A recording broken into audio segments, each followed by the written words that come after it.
அதுக்குரிய சாறு பூரா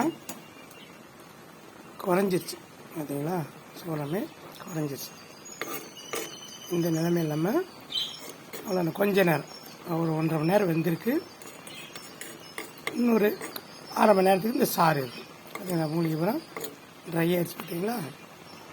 ஆமாம், இதுனா அப்படியே தண்ணிலைக்கு இது வந்து எப்பயுமே தொடக்கூடாது. குறைஞ்சது ஒரு 24 மணி நேரமாவது இது அப்படியே வச்சிடணும்.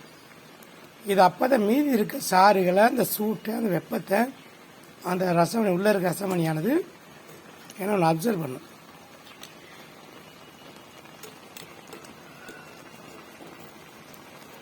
பார்த்தீங்களா, உள்ளே அப்சர்வ் பண்ணும். தகதகதல் மின்னுது பார்த்தீங்களா. உண்மையான பாதரச தன்மை மாறாமல் செய்யணுங்க. இன்றைக்கி மஞ்சள் கலர் ரசமணி வந்துருச்சு, பச்சை கலர் ரசமணி வந்துருச்சு. அது எப்படி ஒரு உலோகத்தின் அடிப்படை தன்மை எப்படி மாறும்? அது மாத்திரம் அது எப்படி அந்த உலோகத்தின் உயிர்த்தன்மை இருக்கும்?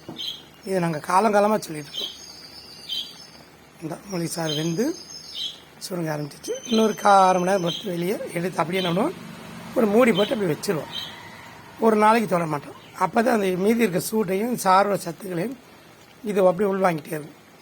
நாளைக்கு காலையில் எடுத்து சுத்தமாக கழுவி சுத்தம் பண்ணிட்டு இன்னும் மறுபடியும் அடுத்த மூலிகைக்கு போகணும். இப்படியாக விஷ்ணகரந்தை, மப்பிரண்டை, மணிப்பிரண்டை, இனிப்பு துளசி, வில்வம்,